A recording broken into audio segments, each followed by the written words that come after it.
Yes, you hear laughter in the back. Don't forget to check out Doggy Diamonds No Filter. This is an actual audio podcast that can be heard on Apple Music as well as Spotify. If you don't know how to get to that or you've never been there before, the links is right below, right in the description box. So just go below and get that. Also, for only $100, I promote whatever you need on my social medias and my website. That's my Twitter, Facebook, Insta Stories, YouTube community, and my website, like I said, www.doggydiamondstv.com, which you will be featured on.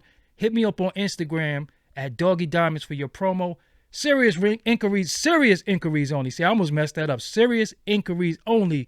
Must be Cash App ready. Let's start this. So as you hear the chords, you should already know something special about to happen. Something special happens over here at all times. But this is going to be special. Back for the second time. This ain't the first time we did this. This is the actual second time.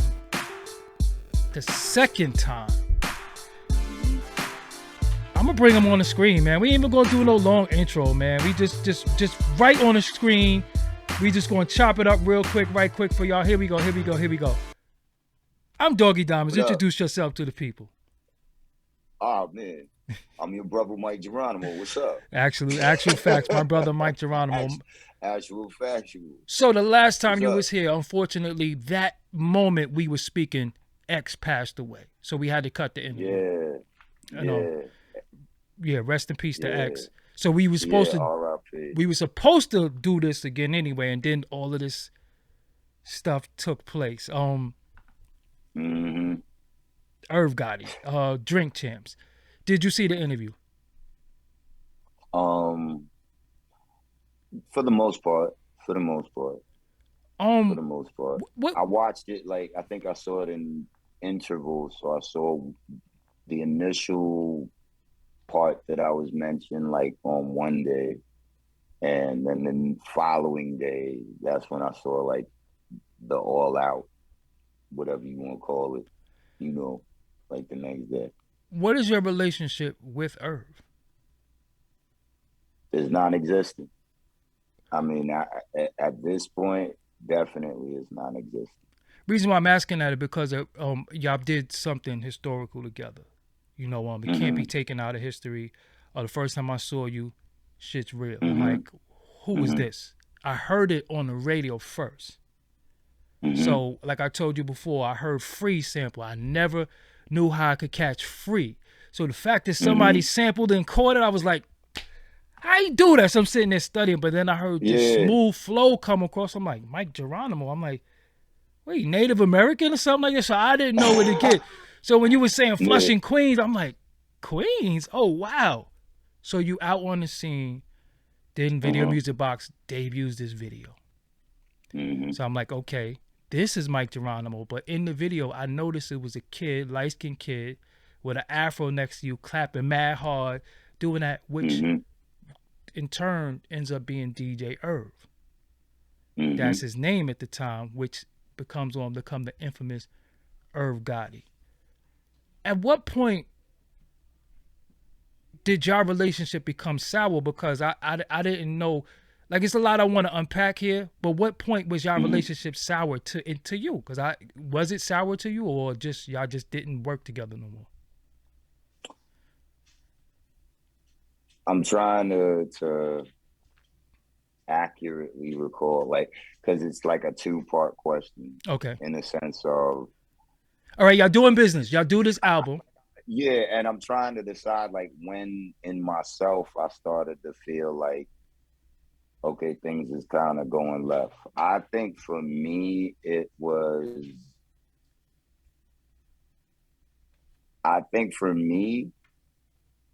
was probably rounding out the end of my second LP. And the reason I say that is because what he didn't bother to say was that we still had a working relationship after The Natural was released. And if you go on my second album, he produced 3 songs. He produced Single Life, featuring Jay-Z. He produced Usual Suspects, which is featuring The Lox, Gaddafi, Rule, and DMX. and he produced a song called Life and Lesson. So it's not like he just did 2 songs on the first album and that was the end of the working relationship. That wasn't the case. So I think for me, I think I kind of knew it was coming to a head like after that second album. So in this second album, is this the introduction to Irv Gotti? Is Irv Gotti born at this time? Or is it still Yeah, he DJ was Irv? that. No, I want to say the Irv Gotti like moniker and the persona that started to show during the lead up to, I want to say, Rule's first album. Like from maybe the midpoint of them putting like maybe the final touches on it to like that album coming out, and then like after that it was just, that's who he was. That's what we started to call him. So what's the difference between DJ Irv and Irv Gotti? Is it different people? um I well, to an extent I would say, because I think DJ Irv kind of had limitations on how he could act and where that made sense. And I think Irv Gotti, you know, there were no limitations and there were no regrets and there were no apologies. You know, I think that's about right. So, all right, you have a song called "Time to Build" where we hear DMX, Jay-Z, which I knew. I'm from Brooklyn, so I know who he was, and this kid named Ja Rule, who I really didn't know. I kind of seen a little bit of some thing called a Cash Money Click, but I wasn't interested really. But I knew who you were. That record comes about. Did you put that record together, or is that a Irv Gotti move? No, that entire thing was all him. That was all him. Like I was familiar with who Jay-Z was because I remember him doing, you know, the originators with Jazzo. And I think at that time a group known as Original Flavor had just had a song out called Can I Get Open? Yep. Which I actually kind of dug, you know, but so I knew who he was, or at least I was familiar with who he was. X, I totally didn't know. And Rule, I met through Irv. So this was all his play. He played me the track, and I remember being excited hearing the joint because it was one of the joints that he gave me that I was like, okay, yeah, this I could fuck with. Like, I like this beat. So I was excited just hearing the beat and hearing the Rakim sample that It's Time to Build. You know, so for me, that was enough. And then once he said that Rule, X, and Hove was going to be on it, I was like, all right, cool. I just wanted to hear what they sounded like. You know, like I knew what Rule sounded like because I had been around him. Like I heard him spit. I knew what it was. I knew how Hove sounded, but bear in mind his style was different. It had changed from his delivery on the Can I Get Open record because he used to rhyme very fast. And that wasn't the delivery that he put on Time to Build. And then X, I didn't ever have the chance prior to that to hear him. But the way that he was talking about X, I was like very anxious to hear what he said. So he mapped it out. So this record comes about, and this, I won't say launched their careers, but this is the birth of what we thought was going to be Murder Inc. This is the birth of that. This is because Jay-Z, Ja Rule, and DMX was supposed to be a group called Murder Inc. So this is the birth of that. Correct. And this is all Irv's brainchild. Yeah, okay. Absolutely. So, absolutely. Did you pay any of them for a feature? Did any of them charge you? At that time, no. Okay. At that time, no. They was just, they got on. It was just people being hungry trying to get on at that time. And I was just the one out of all of us who was in position to bring the rest of us to the forefront. Because I always wanted to ask you, So, your deal with TVT, who got you, did he get you that deal? um, I mean, all the deals that were being offered to me, yeah, you pretty much could say that because he was the one the labels were calling. Got you. And I didn't even know how all of that was coming about. I just know that he would tell me like these people was interested and these people were interested, and then he would just tell me the days that we would have to go up to the labels and talk with the people and meet them and see how we felt about it. So everything was coming through him. So So yeah, it's accurate to say he's the one that, you know, initiated that whole sequence of events. so if I'm trying to understand his gripe, is his gripe that prior to you signing, he was gonna do your album? Did you ever have a discussion that you are my producer? I'm trying to remember if we ever did, and I can't recall us ever having a discussion where we was like, okay, you're gonna be my producer and I'm gonna be your MC, and that's that. As a matter of fact, I would actually say no, we didn't, and the reason being is because I was automatically thinking of, aside from Irv, who I wanted to work with. Mm-hmm. And I was under the impression that he wasn't going to restrict me from working with anybody. But bear in mind, I didn't sign an agreement with him. At that, up to that point, like when we were just moving, no, there was no agreement signed between us. All the friction started when he presented me with signing to his production company, which at the time was known as Top Dog. But Top Dog was actually the genesis for what would become the production side of Murder Inc. So, okay, so he wanted you to sign to him a production deal, which means that you wouldn't have had a deal with TVT. It would have been his deal. Exactly. So I want to school the audience because they don't know what production deals are. Production deals are the producers sign the deal. It is their deal, and they can do and put what artists they see fit under what they want to do. So if you had a sign to Top Dog, Irv Gotti would have been signed as a producers to TVT, and then they could have put you out if they so choose to, or they didn't have to either. Exactly. Yeah. So had it been that way, any revenue needed to make and complete the project would have directly went to him. Mm-hmm. And as you said, I wouldn't be under TVT. I wouldn't have a deal with the label.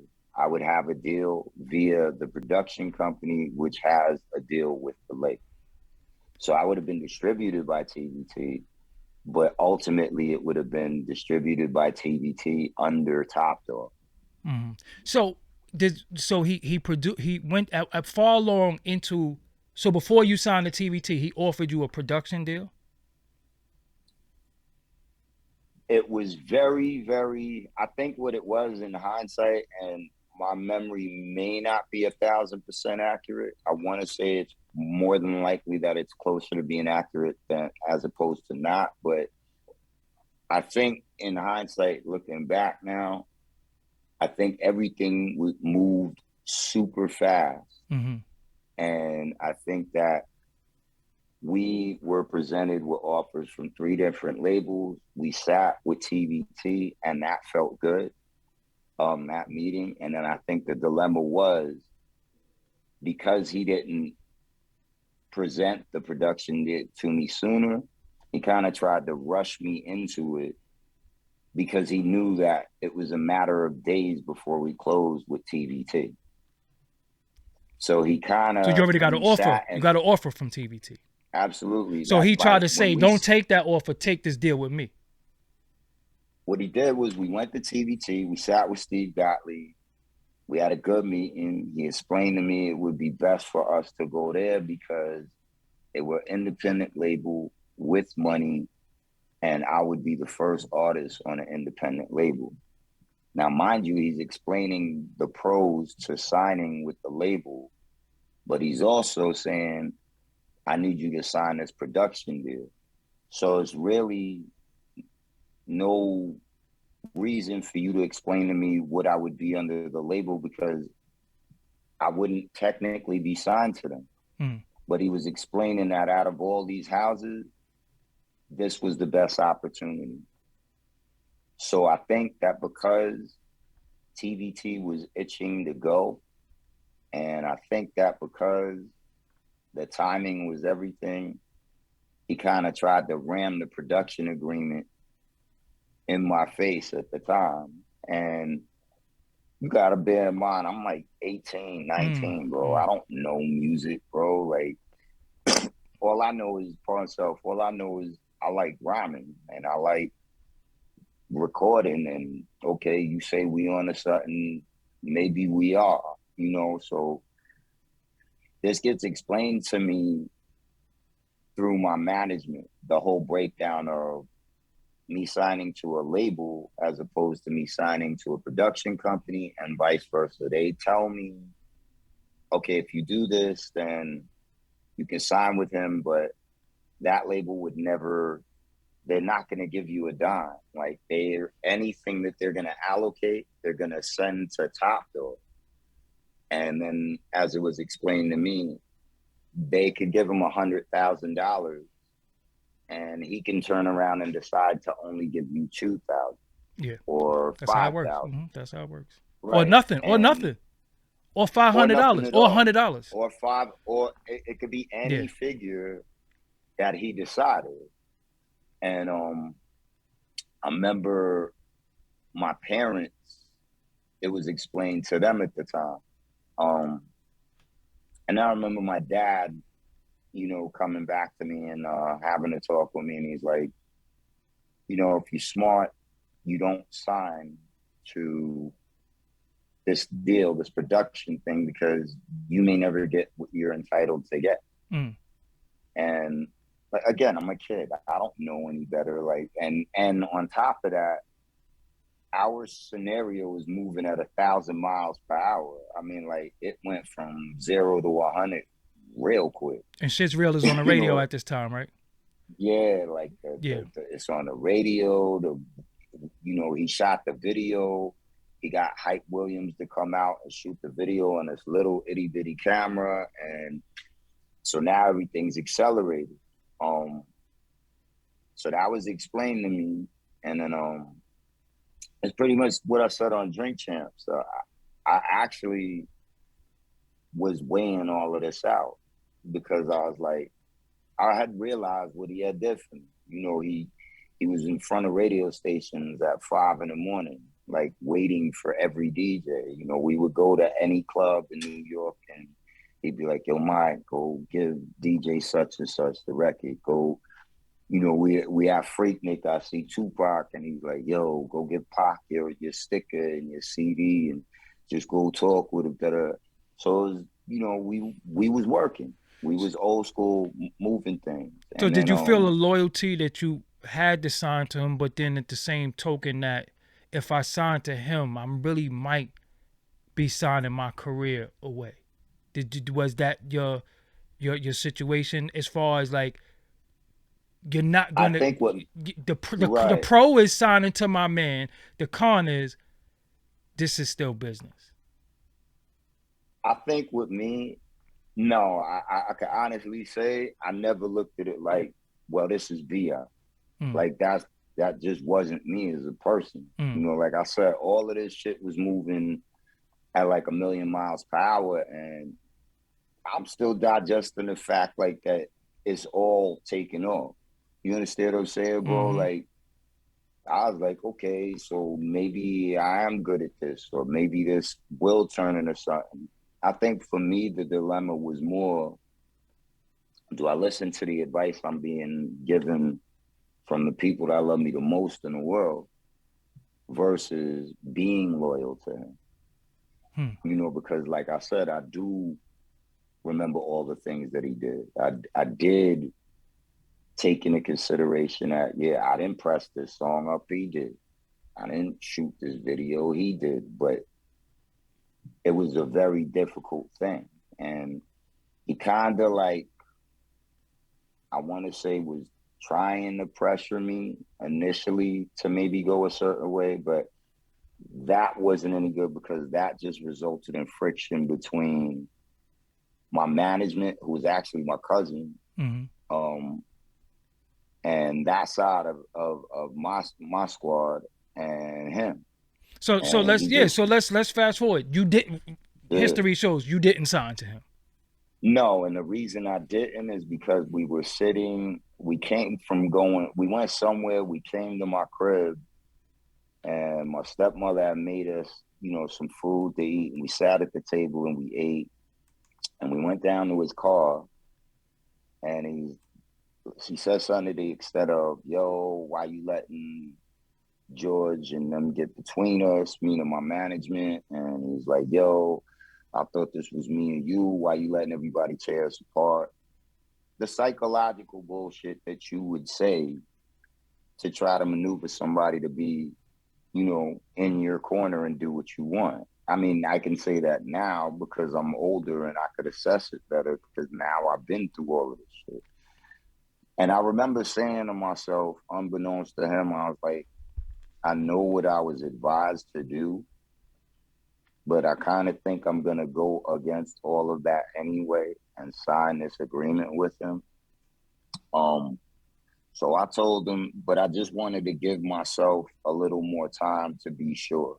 And I just wanted to be okay with knowing that, all right, if I do opt to sign this production deal, that does mean what it does.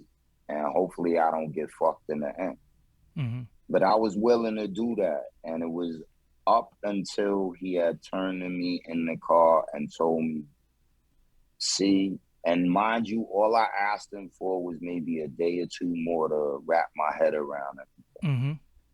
And he was like, see, I knew I should have just made you sign it like niggas told me to. And when he said that, that was the first sign that I was like, well, first off, if you were saying that we team and we family and all this shit, you would never tell me anything like you should have made me.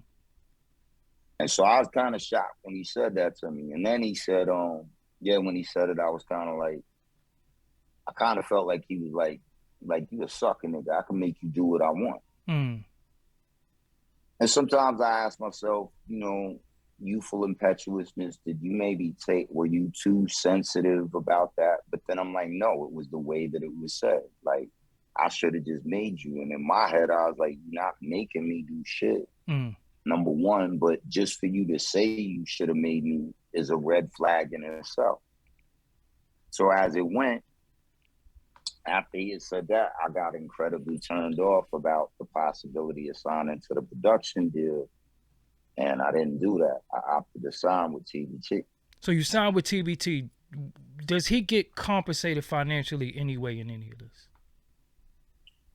I believe so. I definitely think he did. And not only that, he actually ended up being an A&R at TBT. Well, he got hired. Right. He got hired as an A&R. And I was the first project because initially there was a guy named Will Fulton that had brought us into TBT. He was the A&R, I guess that you could say we were signed under. I was signed under. And then the next thing I knew, Irv was like the A&R. And I think that was also the beginning of me seeing that TBT kind of was still trying to figure out their staffing, their infrastructure, how the game is played in terms of rap music, because they had never dove into this genre before. And I was the first experience they had with it. So I was the guinea pig all the way around. If I'm not mistaken, you was on Blunt. TBT Blunt, TBT. correct. but Blunt was the right. urban Blunt label, as was they a used to say, the the urban labels. Yeah, the urban department. division of TV. Right. Yeah. You know, they had people like 9 Inch Nails. Mm-hmm. They had Seven Dust. A They lot of had rights to TV stuff at that particular time. Yeah. yeah, they owned like every television track that was ever made. The Man from the Jetsons to the Jeffersons to All in the Family. So, but this was still their first endeavor in the world of rap. So he does 2 tracks on your first album. As you replied, you saw him make beats. Like, was he making the beats himself at that time? Yeah, I definitely seen him on the MP, you know, and I seen him, you know, like but that would be in the studio. Mm-hmm. And I could remember vaguely like him having headphones on, and I guess you know the things producers do, they may try to adjust a kick or a snare or whatever it is. Mm-hmm. But it was just mad annoying to me. Like the most annoying part of the beats would always be his drums to me. Because I just wasn't used to drums being that restrictive. Like I always remember I would go home and like my brother and my cousins, they would hear the beats with me. And you know, like they would not be as kind as I would be with trying to, you know, like. Let's say what you said. You said you didn't pick the beats because the beats was fucking whack.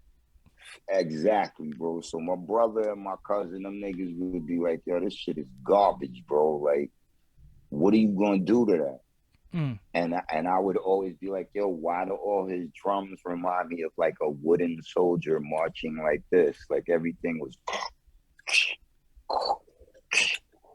And if you listen to Shit's Real, you'll hear that hard like snare that kind of like, it wasn't what I was used to. And I say that as to say, like, I grew up with Large Professor. I would be at his crib every day. He on a SP, so that swing is retarded. What? So okay, so I know what I know what your issue was. You used to, you know, certain drums have a swing that makes your cadence change when you rap. Exactly. So it might have been too monotonous for you and too stiff. The quantizing. It's crazy you say that so accurately. Like this proves that you definitely be in your. I was gonna say this proves that you be in your bag, because I'm gonna tell you why. It's not just that. People don't understand when you're an artist, you pick certain parts of the beat to ride on, and certain parts of a beat are gonna tell you what your cadence should be. Certain parts of a beat are going to tell you when to stop. When the stanza, that's the stanza, when the end of the stanza. Right, exactly. Certain parts of the beat are going to tell you, all right, right here, you should kind of play with your flow. Right here, you could go back to the main ingredient. So I was used to beats that had more of a swing to them, or that had more of a, you know, a bounce, bounce to them. Yeah. Right, so when I get with him and I'm hearing, it kind of made me struggle as an artist because it wasn't just me saying, all right, I gotta get comfortable with the idea you're telling me to write. Oh, so he was trying to give you the song ideas and everything? Yeah. So he was trying to produce you. And he was trying to produce you. Exactly. Right. And I think where the clash came is, I think he assumed that he'd be able to, I don't want to say dictate, because that may be too strong of a word, but I think he just thought that, all right, I have a drone and I can guide this drone. And I could tell this drone to go left and I could tell this drone to go right. And sometimes that worked. Like in the case of Shit's Real, like that hook was spontaneous. As a matter of fact, I was freestyling on the beat and I said something like, shit's real, now you know the deal, it gets realer. I can't remember the words. And he stopped me and he was like, yo, what you just said? And I was like, I don't even know what I just said. I'm just rhyming. Mm-hmm. You understand? Because I would just black out, bro, and spit. And he rewound it. I think it was the ADAT shit or whatever at the time. And he rewound it. And he was like, nah, you said shit's real. Now you know the deal is realer. And he was like, yo, Mike, I want you to say shit's real. Now you know the deal is realer. Oh, shit's real. Yeah, I know shit's real. Oh, shit's real. Yeah, I know shit's real. And I was like, and he's like, yo, just trust me. Trust me. And that from that experience, and so I did. Mm-hmm. And that became the hook. Hit and record. From that experience, yeah, I was like, yo, it made me say to myself, okay, you can listen to what he's telling you to do, because he does know what he's Great doing. Coach. Great coach. On that note, right, on that note. So I could never say that he didn't know what he's doing. I just think that it was hard for me to adjust to his sound. So you did, but you did pick Time to Build. You did that. You did Shit's Real. Did he think he was your producer? I don't know if that was what it was. I mean, he may have decided that on his own, but I definitely know I was always like, yo, because I be at law. I want the nigga Large to give me this. I was like, yo, Large knows Q-Tip. So, you know, and I met Q-Tip through him at his crib. So I was constantly talking about the producers that I knew I wanted to deal with, or that I had met being at Large crib. Did he ever give you any resentment at that time? Because on Drink Champs, his resentment was he only did 2 on that shit on your first album. And then he called you something that we just don't call other men. So I'm just trying to figure out. He seemed like he was angry because he only did 2 songs. When did you become a bitch ass nigga? That's what I'm just trying to. I'm confused. Nigga, he decided to make that bullshit up. Like, that is something different, because that's like, nigga, that's G code shit. You know, so that don't even have nothing to do with production or not.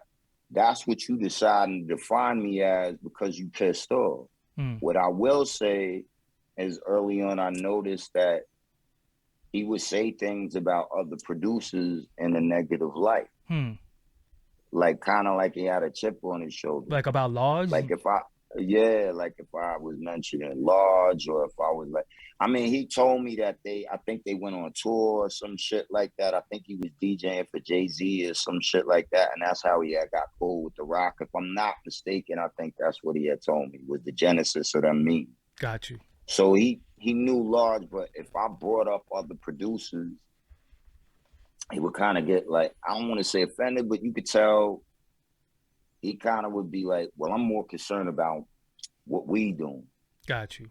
And the problem was, he would give me beats and I would be like, nah, I can't fuck with this shit. I think the only other beat that he gave me that I dug, but it just wasn't for me to ride on. He told me this off the record. Tell him what it was. Yeah, he gave me a beat. He gave me the beat that Hove used for You're Only a Customer. And that actually was one of the first songs on the demo. We did a song called Niggas. Like, I remember the hook was for my niggas. And that's all it was. And to me, after I did it, I was like, this is a very boring record. It's not me highlighting myself. Like, I could tell that I'm struggling to rhyme on this song. So I kind of knew the beat wasn't meant for me. And to be honest with people, like, every beat you get is not meant for you. Yeah. Well, it ended up being a Jay-Z record that we all know. So okay, you do the first album. He's on the album. Obviously you do a second album. It's the second album with TVT. Yeah. Okay, so they clear a budget. And to cap it off, now here's where things change, because a lot of things change, but in the interval between The Natural and Vendetta. BJ, who's Irv's right-hand man, became my manager. during that time. And, you know, Big Homie and them, you know, they came home during that time. He came home during that time. And during that time, you know, Irv is asserting himself at Def Jam. So in between the first and second album was the genesis of his Def Jam year. And it was the change from DJ Irv to Irv Gotti. That's why I asked you that. Right. So this was all taking place in between the first and second album. And then I think the idea became, okay, Mike is here, Rule is here, X and Hov in the cut, and I'm gonna get them landed. But I still was never privy to knowing the entire plan. And now I think that was another source of friction because he just wasn't telling me much. And I think the first time that I truly felt kind of insulted by him, I never forget, we was in TVT one day, and I forget what the argument was about between him and the label. It was something regarding direction that wanted to be taken with. And he was still an A&R at TVT, but he was also working at Def Jam. But he started kind of neglecting what was going on with at TVT, but he kind of had to keep putting energy into it because, like I said, BJ's my manager, and he's tied into Big Homie. When you say Big Homie, you can't reveal who it is because I don't think they know who Big Homie is. I know who you're talking about, but let them know who I know you okay. know. Yeah, okay.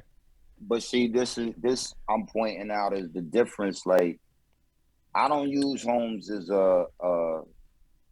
you feel me? Reason why I'm saying that, Mike, because I thought that would been that Big Homie is also his big homie. So I thought that would have kept everything together. So I didn't understand if y'all got the same big homie. So this is what. So go ahead, because it's a conflict to me.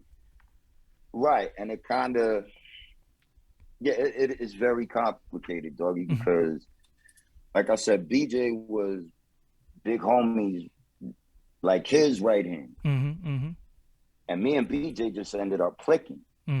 Like, we met in a tunnel and we was cool. And at the time I met BJ, I definitely needed new management. Like, that was a problem internally with myself. Like, I just never had good management. But still, I'm a kid. I don't know this shit. How old are you at this time? You're 21 now, maybe? Yeah, at the most I was 21, bro. Got you. Like, at the most I was 21. Did you hit MTV yet? Did you hit MTV yet?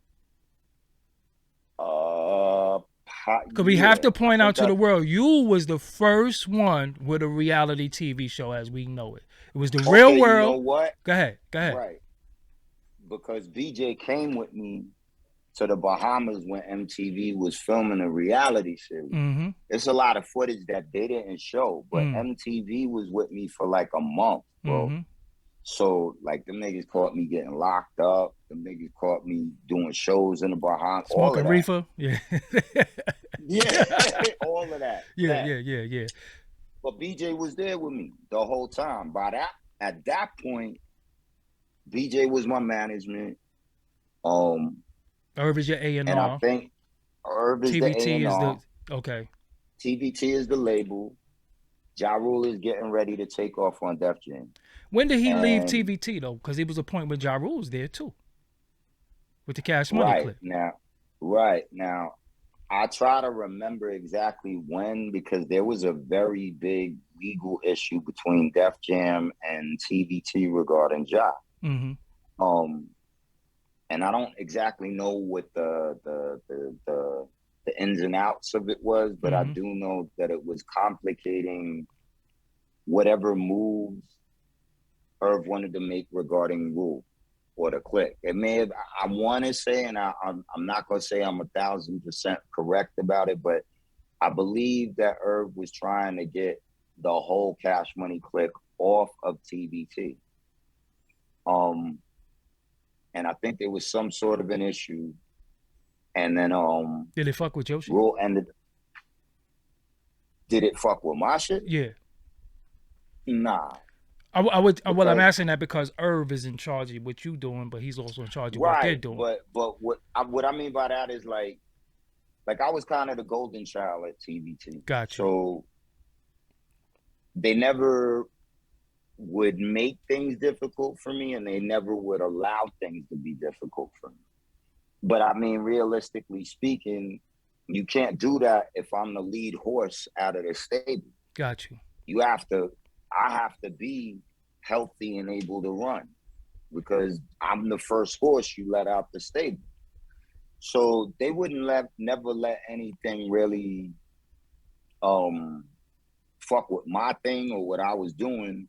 But still, if we're all intertwined, meaning if BJ's my manager and he's my A&R, it's kind of like by default, if you're having problems here, that shit is gonna have some sort of a ripple effect. So at what point does he leave you and just go? Because you dropped the second album. How many joints he got on the second album? He had 3. So at this Like point, said, is like it still him, or he got other dudes coming and he's Dr. Dre and shit now? No, I believe at that point he had I think he had the first Crack House, the one that we had out in like I want to say it was Long Island. So when you say you was a part of the original Crack House. Yeah, I was there. See, Mike, this is what I want the world to know. I see where it's a part of the history that you're erased from. You know that, right? Absolutely. It's a great part of the beginning of what they did. They went on to do great things. But there's a beginning that's chopped, and then it looks like it started with Ja Rule. Right, and it didn't. Yeah. But that's him remixing history's event. Because the minute that he saw fit for me to not be a part of things, bro, you gotta understand, like, nigga, even when Rule was doing Pain is Love, even when Rule did I can't remember if 336 came out first, or I think Veni Vidi Vici was the first one. And I think 336 was the second one. I was right there still for all of it. Wow. Yeah. You serious? I was right there. So why you wasn't ever on? Why wasn't you on none of the albums? Why? Because I think he enjoyed. First of all, Big Homie loved me to death to this day, and it gets more complicated because, as fate would have it, my cousin Rev, who actually became a producer with Murder Inc. His production name is That Nigga Rev. My cousin Rev from Southside is blood related to Prince. So they gonna put together who Big Homie is. You said Prince. They gonna put it together now. Yeah, now they gonna put it together. Yeah. You know what I'm saying? But I was only saying that earlier because I don't use that shit as some sort for clout. Yeah, for clout. Yeah.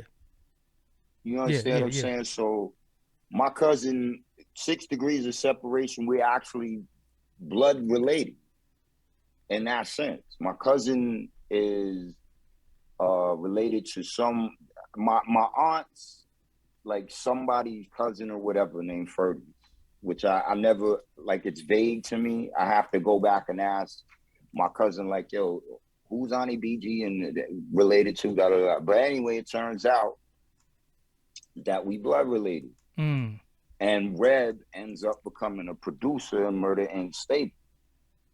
So even if there's friction between me and Irv, because I introduced my cousin to Irv and him, and Irv ends up telling him to become a producer for them, I'm still coming up the Crack House because nigga Reb fucks with you. Are you getting time there? Are you recording there?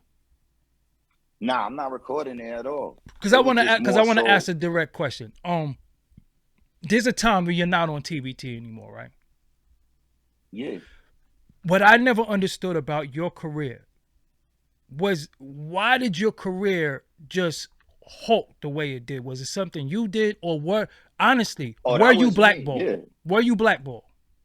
I think it was both. Okay. Now in hindsight and after me learning more, because you gotta understand a lot of this shit, I learned more after I did Drink Champs. I may have heard whispers of, yo, we think this one did this or that one did that, but I couldn't really confirm it because there was no evidence for me to be able to point to and be like, oh yeah, so there's something to it. I might have had gut feelings, but long story short, once he decided he wasn't fucking with me, yet I would still come around because I'm still tied in the BJ. Big Homie has his love for me. My cousin's one of your producers. And me and Roll is still cool. Me and Black Child's still cool. You know what I mean? Like the original hitters, I didn't let none of this shit affect my relationship with them.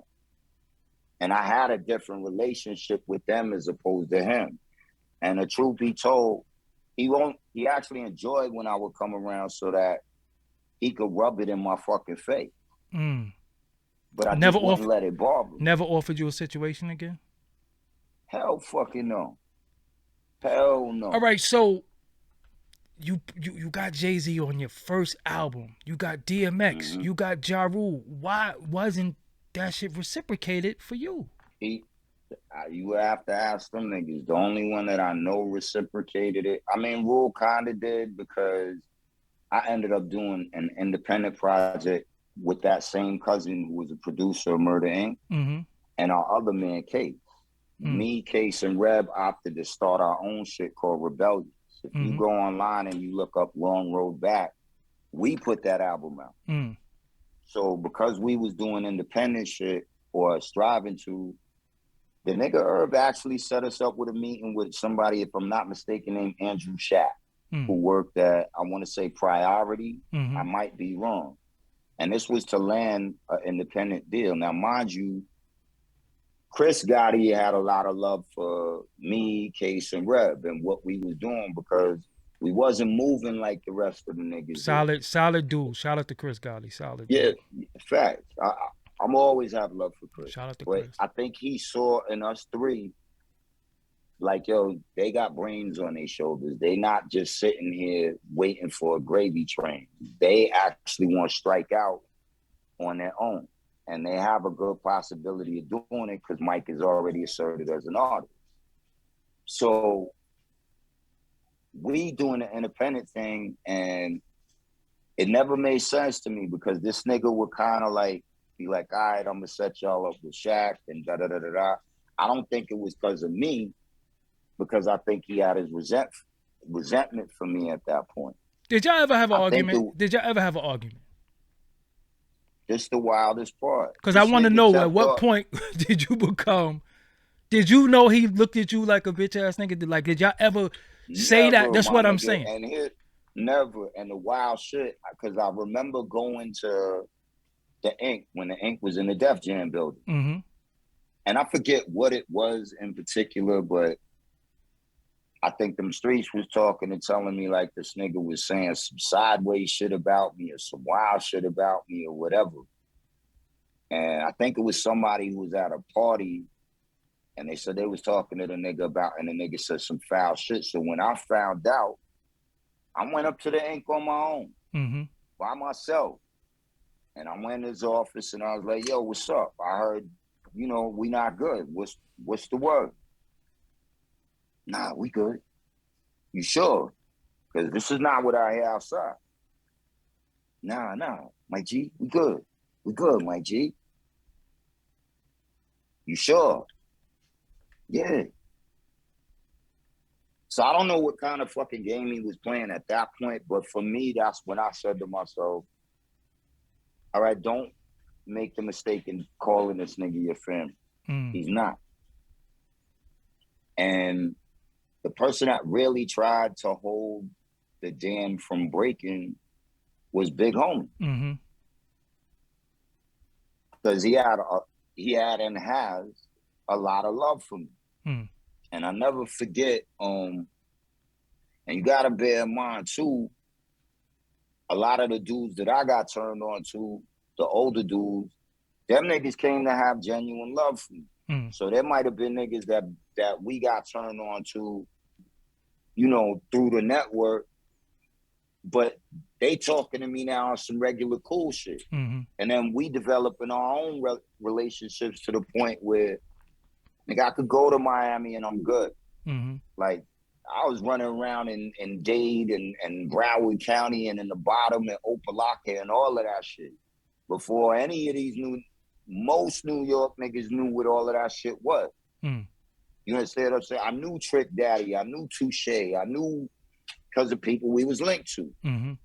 But these people came through. You know what I'm talking. They came through. Big homie. Yeah. Let me ask you a serious question. Did you this shit gonna sound crazy, but I gotta ask. Did you fuck one of these girls or a girl he liked? Never. And if Cause I you did, know dudes be cause you realize this shit between you and him is like a long time ago. It wasn't even 20 years ago. It's longer than 20 years ago. This shit is longer than 20 years ago, bro. So to me, it's weirdo shit because I'm like, and I don't really want to talk that way because I've said to myself, like, in the last 2 days, I did a lot of hardcore thinking, you feel me? And I said to myself, I really don't want to give this man any more attention.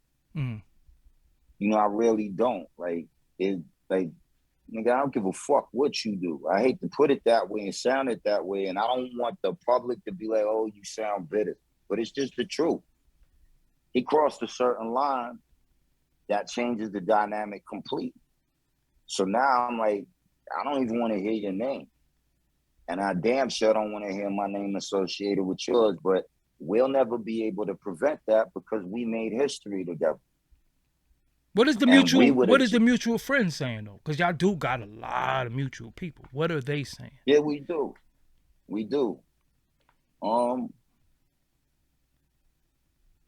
It's a touchy situation right now, brother. That's the best way I could describe it to you.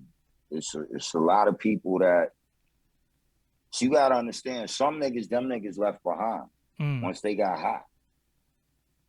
And I didn't leave no one behind. I didn't turn my back on none of the niggas we knew outside of the music shit.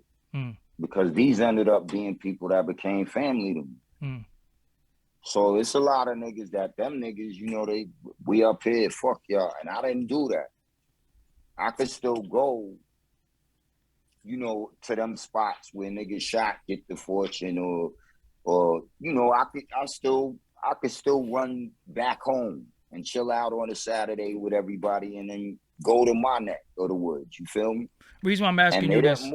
Reason I'm asking you this, Mm-hmm. it was because we have to qualify you. At one point, you was top 3, top 5 artists in New York City. Your name was on. You was like your videos playing. You're all over the radio, daytime radio. I remember your shit. I'm like, you understand what I'm saying? But I never got ego out of you. I never got asshole. I never got this. No, these are things, honestly. I never got that from you. Even upon meeting you years ago, you just never been on some funny style shit. So I didn't understand. That was never my way. I'm trying to figure out what the smoke for you is. I think he just bottom line, like when I try to, because I'm not going to say I didn't sit there and be like, okay, the fuck is the problem? Especially if I go up to the ink and I ask you and you tell me we good. So now I'm really like, okay, so what is the nature of all of this bullshit, these bullshit games?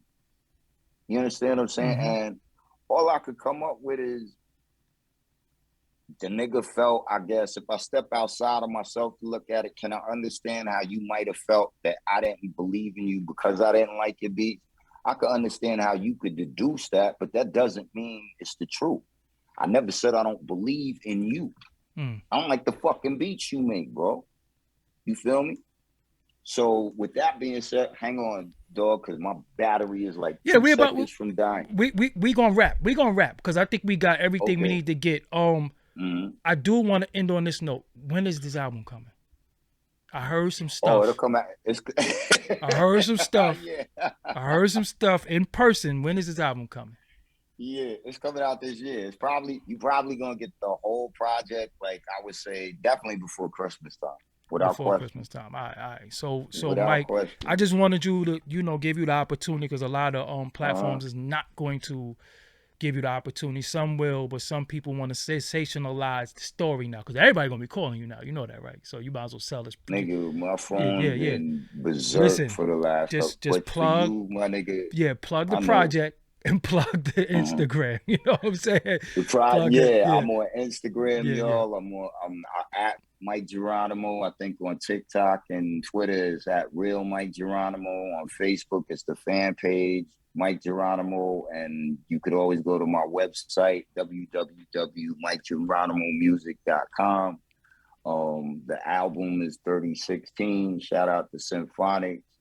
Dog, Yeah, I heard what I heard. That's all I'm gonna say. I heard what I heard. Bro. So before we go, know. Can this shit with you and him be dead and squashed? Never. I don't want to see him. I don't want to think about him. I don't want to acknowledge him. I don't want to peace pipe shit. Is this some 5 minute shit? Is this some 5 minute shit? Or y'all gotta shoot the 5, or you just saying fuck, y'all just gonna stay away from it? Like, where does it go? I mean, there's a side of me that says both. But I think I've grown up a great deal, bro. And it's not easy to be a good dude, bro. Because it's so easy for you in 1 minute, 1 second to make a decision that change the rest of your life. It could change the rest of your life. It could change the rest of your day. So it's very, very hard to stay on a path, especially when you're trying to be positive. But I don't want nothing to do with murdering. I don't want nothing to do with their history. I don't want nothing to do with him. I don't want nothing to do with Ja Rule. I don't want nothing to do with anything that came. What the fuck Ja do though? Why you say Ja? What would Ja do? I mean, I'm not mad at Rule. You know what? I actually say I can't say I don't want nothing to do with Ja Rule in the sense of a person, as a friend, as Jeffrey Atkins as a friend. He's always gonna be my man. You know, but I understand all of this shit. And he's too linked in and tied in with Son. And when it gets to the point of you not being able to be sure that somebody's not, you know, maybe fucking with both sides of the fence, and when you're not really sure if they're truly, you know, still, you know, and I'm not saying you got to pick a side, but I am saying if it becomes hard for me to read what you really think about me, I just would rather not deal with you. I don't got problems with you. I just don't want to deal with you. And I don't mean that in a like, fuck that nigga type way. I just mean it like, bro, I understand. I'ma always love you. I'ma always love what we did. I'ma always want you to win. And I'ma always want you to continue to have success.